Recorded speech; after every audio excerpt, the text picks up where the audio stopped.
آج کی یہ بزم، آج کی یہ محفل حضرت ابراہیم علی نبینا علیہ السلام کی نسبت سے سجائی گئی ہے۔ اور جیسے ہی ذی الحجہ شریف کا مہینہ قریب آتا ہے، نزدیک آتا ہے، تو تمام مسلمان اپنے اپنے مکانوں پر حضرت ابراہیم علی نبینا علیہ السلام کی محبت میں محفل سجاتے ہیں۔ ان کے نام سے اپنے گھروں پر نیاز فاتحہ خوانی کا اہتمام کیا کرتے ہیں۔ اللہ تبارک و تعالی ہم سبھی کو حضرت ابراہیم علی نبینا علیہ السلام کے فیضان سے مالا مال فرمائے۔ کہنے والے نے کہا، آج بھی ہو گر ابراہیم سا ایما پیدا، آگ کر سکتی ہے اندازے گلشتہ پیدا۔ اور بے خطر کود پڑا آتش نمرود میں عشق، عقل ہے محو تماشائے لبے بام ابھی۔ عقل بولی بڑی شے جان ہے، عشق بولا یار پہ قربان ہے۔ برادران ملت اسلامیہ، آپ حضرات بخوبی جانتے ہیں ذی الحجہ شریف یہ اسلامی سال کا لاسٹ مہینہ ہے، آخری مہینہ ہے۔ ذی الحجہ شریف کے مہینے کی بے شمار فضیلتیں آئی ہیں۔ ذی الحجہ شریف کا مہینہ برکتوں والا مہینہ ہے، رحمتوں والا مہینہ ہے۔ برادران ملت اسلامیہ، جیسے ہی ذی الحجہ شریف کا مہینہ شروع ہوتا ہے تو ہر قلب میں، ہر دل میں اس عظیم الشان قربانی کی یاد تازہ ہو جاتی ہے جس کی مثال تاریخ انسانی پیش کرنے سے قاصر ہے۔ یہ مہینہ اصل میں اس جلیل القدر پیغمبر کی یادگار ہے جن کی زندگی قربانی کی عظیم المثال تصویر تھی۔ وہ جد الانبیاء حضرت خلیل اللہ ابراہیم علی نبینا علیہ السلام ہے۔ میرے عزیزوں، آپ اندازہ لگاؤ وہ کون سا امتحان ہے جو رب تبارک و تعالی نے آپ سے نہیں لیا، مگر لاکھوں سلام ہو، کروڑوں سلام ہو آپ کی ذات والا صفات پر کسی بھی میدان میں پائی سی بات کو لغزش نہیں آئی۔ یعنی رب تبارک و تعالی نے جب جب آپ سے امتحان لیا تو آپ امتحان میں پاس ہوتے ہوئے نظر آئے، آپ امتحان میں سکسیس ہوتے ہوئے نظر آئے۔ رب تبارک و تعالی نے آپ سے آپ کے بیٹے کا امتحان لیا، آپ اس بیٹے امتحان میں کامیاب ہو گئے۔ مولا تعالی نے کبھی آپ سے آپ کے شریک حیات کا امتحان لیا، آپ اس میں بھی پاس ہو گئے۔ رب تبارک و تعالی نے آپ سے آپ کی جان کا بھی امتحان لیا۔ لیکن میرے عزیزو دیکھیں تو صحیح، حضرت ابراہیم علی نبینا علیہ السلام ہر امتحان میں کامیاب ہوتے نظر آ رہے ہیں، ہر امتحان میں رب تبارک و تعالی کا شکر ادا کرتے نظر آ رہے ہیں۔ توجہ کے ساتھ سنیں، ذہن کو قریب کرنے کی کوشش کیجیے۔ اللہ رب العزت نے آپ سے آپ کی جان کے امتحان لیا، آپ سے آپ کی اولاد کے امتحان لیا۔ میرے عزیزوں، دنیا کے اندر دو چیزیں سب سے زیادہ خاص ہوتی ہیں، سب سے زیادہ عزیز ہوتی ہے، سب سے زیادہ امپورٹنٹ ہوتی ہے، جان اور اولاد۔ نمرود کی جلائی ہوئی آگ کے شعلے آسمان سے گفتگو کر رہے تھے، آسمان سے کلام کر رہے تھے۔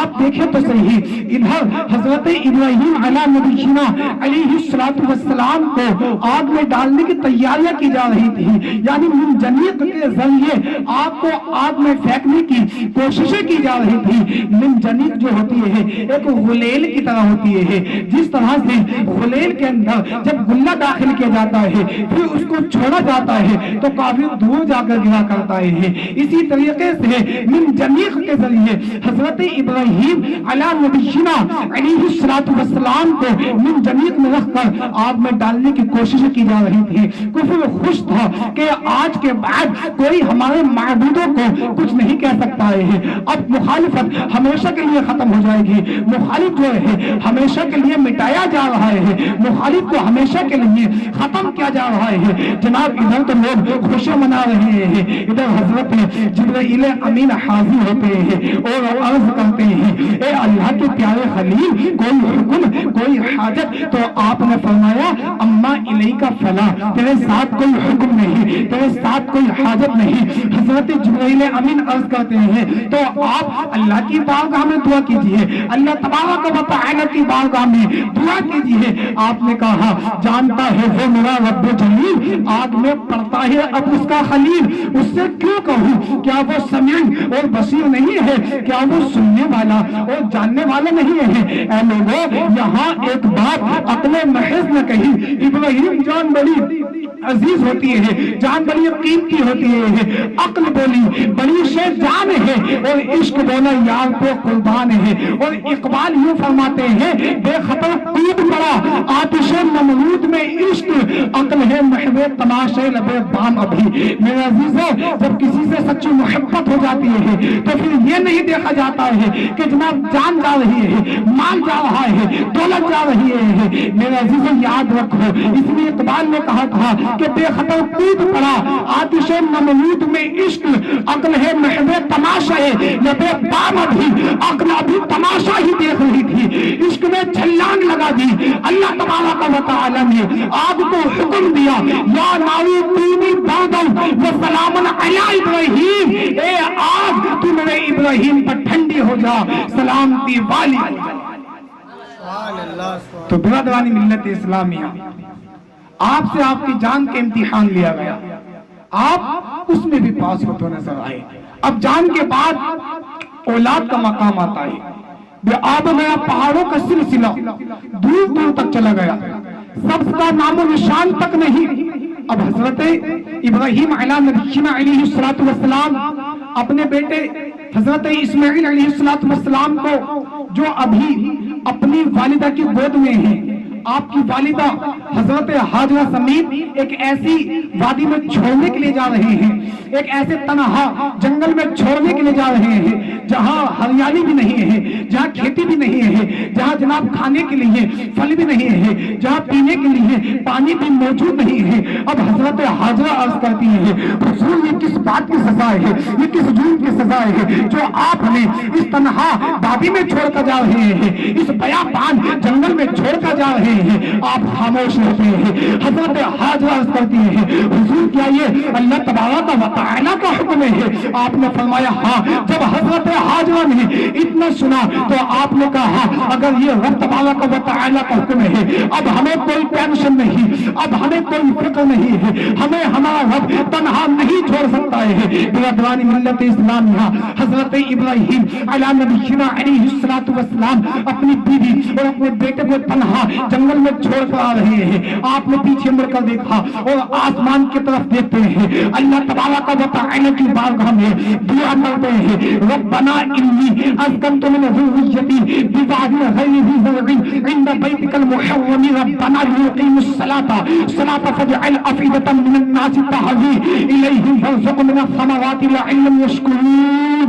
اے میرے مولا، اے میرے رب، میں نے اپنی اولاد کو ایک ایسی وادی میں بسایا ہے، ایک ایسے جنگل میں بسایا ہے جہاں کھانے کے لیے پھل بھی نہیں ہے، جہاں پینے کے لیے پانی بھی موجود نہیں ہے۔ اے میرے مولا، میں نے تیرے حرمت والے گھر کے پاس بسایا ہے، اے مولا تیری بارگاہ میں دعا کرتا ہوں تو انہیں نمازی رکھ، لوگوں کے دل ان کی طرف مائل کر دے، انہیں کھانے کے لیے پھل دے۔ میرے عزیز توجہ کے ساتھ سنو، حضرت ابراہیم علیہ نبینا علیہ السلام نے کتنی دعائیں کی؟ 3 دعائیں کی۔ اے مولا تو انہیں نمازی رکھ، لوگوں کے دل ان کی طرف مائل کر دے، انہیں کھانے کے لیے پھل دے۔ حضرت ابراہیم علیہ السلام نے یہ 3 دعائیں کی، مولا تعالیٰ نے آپ کی 3 دعاؤں کو قبول فرمایا۔ آپ حضرات دیکھیں جو پھل فروٹ دنیا کے کسی خطے میں نہیں ملے گا، الحمدللہ مکہ شریف کے اندر ایسا پھل موجود ہے، اتنا شاندار اتنا لذیذ پھل موجود ہے جناب، جو بندہ ایک مرتبہ مکہ شریف کا پھل کھا لیتا ہے وہ جناب اپنے یہاں پر آ کر مکہ شریف کے پھل کی تعریف بیان کرتا ہوا نظر آتا ہے۔ 3 دعائیں کی، اے مولا تو انہیں نمازی رکھ، لوگوں کے دل ان کی طرف مائل کر دے، انہیں کھانے کے لیے پھل دے۔ تین دعائیں حضرت ابراہیم علیہ نبینا علیہ السلام نے کی۔ اب میرا عزیز توجہ کے ساتھ سنیں، حضرت حاجرہ کے پاس مختصر سا پانی تھا، مختصر سا کھانا تھا، کب تک چلتا؟ ختم ہو گیا، اب پانی بھی ختم ہو گیا، جناب کھانا بھی ختم ہو گیا۔ اب حضرت حاجرہ نے اپنے بیٹے، اپنے بچے کی طرف محبت بھری نگاہ سے دیکھا تو جی بھرایا، بچے کی پیاس دیکھی نہ گئی، بچے کی پیاس بجھانے کے لیے، پانی کے انتظام کے لیے قریب کی پہاڑی پر گئی۔ حضرت حاجرہ نے ان پہاڑیوں پر 7 چکر لگائے۔ ان پہاڑیوں کو صفا اور مروہ کہا جاتا ہے۔ جناب یہ دونوں پہاڑیاں ایسی ہیں، جب تک حج کرنے والا حاجی ان دونوں پہاڑیوں پر چکر نہیں لگاتا ہے تو اس کا حج کمپلیٹ نہیں ہوتا ہے۔ اللہ تبارک و تعالی نے حضرت حاجرہ کی اس سنت کو، اس ادا کو اتنا پسند فرمایا، اتنا پسند فرمایا کہ قیامت تک کے لیے اس سنت کو باقی رکھا، قائم رکھا۔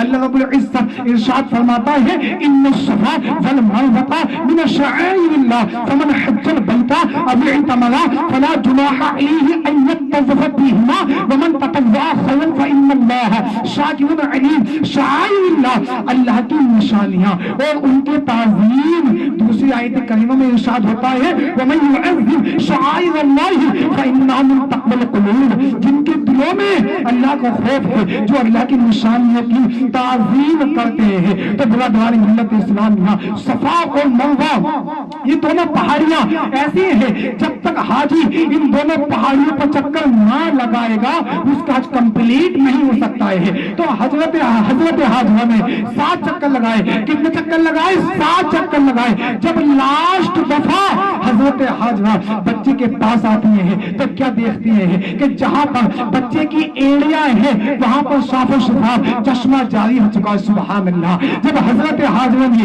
یہ معاملہ دیکھا تو خوشی کی انتہا نہ رہی، فوراً خدا کا شکر ادا کیا، اللہ رب العزت کا شکر بجا لائی۔ اب حضرت حاجرہ کے ذہن میں خیال آیا اس چلتے ہوئے پانی کو روکنا چاہیے۔ اب حضرت حاجرہ نے اس پانی کو روکا اور پانی کو روکتے ہوئے کہا زم زم، ٹھہر یہ پانی، رک یہ پانی رک۔ یہی آپ زمزم میرا عزیز ہے جس کو آج دنیا کے ہزاروں نہیں، لاکھوں نہیں بلکہ کروڑوں لوگ پیتے ہیں اور پانی کو لے کر جاتے ہیں۔ پانی نکالنے کے لیے وہاں پر ٹیوب ویل لگا ہوا ہے۔ آپ لوگ یاد رکھیں اس مبارک چشمے سے کبھی بھی پانی ختم نہیں ہوتا ہے، بلکہ آقا تو ارشاد فرماتے ہیں کہ اگر حضرت حاجرہ اس پانی کو زمزم نہ کہتی تو یہ پانی ساری کائنات کی ضرورت کے لیے کافی ہوتا۔ محترم سامعین، اب پانی بہنے لگا۔ حضرت حاجرہ پانی کو روک رہی ہے، کہہ رہی ہے زمزم، رک یہ پانی، رک، ٹھہر یہ پانی، ٹھہر۔ اب پانی جو ہے وہ جناب ہو گیا ہے، بہنے لگا ہے۔ اب ادھر سے قافلے کا گزر ہوا، قافلے والوں نے دیکھا کہ جناب وہاں پر پرندے موجود ہیں، کیونکہ پانی کے اوپر پرندے منڈلا رہے تھے، پانی کے اوپر کچھ پرندے گھوم رہے تھے، کچھ پانی کے آس پاس بیٹھے ہوئے تھے۔ اب ایک قافلہ کا وہاں سے گزر ہوا، یہ قافلہ بنی جرہم سے تعلق رکھتا تھا۔ اس قافلے والوں نے جب دیکھا کہ پرندے وہاں پر منڈلا رہے ہیں تو ان کے ذہن کے اندر ایک بات آئی کہ شاید ہو سکتا ہے کہ وہاں پر کوئی چشمہ پھوٹ نکلا ہے، اور نزدیک چل کے دیکھتے ہیں، قریب چل کے دیکھتے ہیں۔ اب حضرت جب وہ لوگ پانی کے قریب آئے، ان پرندوں کے پاس میں آئے تو کیا دیکھتے ہیں؟ پانی ہے، ایک بچہ ہے، ایک عورت ہے۔ پانی کو دیکھ کر، بچے کو دیکھ کر اور جناب اس عورت کو دیکھ کر قافلے والے ششد رہ گئے، حیران رہ گئے۔ تو غیب سے آواز آئی، ندا آئی کہ اے جرہم کے بچوں، دادیاں کر دو، ادب کی ہے جگہ، بوڑھو جوانوں اور کو مردوں، یہ بچہ ہو جس کی گود میں، یہ عورت ہو اس کی گود میں جو بچہ لیٹا ہے، یہ پیغمبر کی بیوی ہے، یہ پیغمبر کا بیٹا ہے۔ تو محترم سامعین، قافلے والوں نے وہاں پر پانی پیا۔ پانی پینے کے بعد وہ حضرت حاجرہ سے اجازت لی، وہیں پر مقیم ہو گئی۔ اسی طرح سے آبادی بڑھتی چلی گئی۔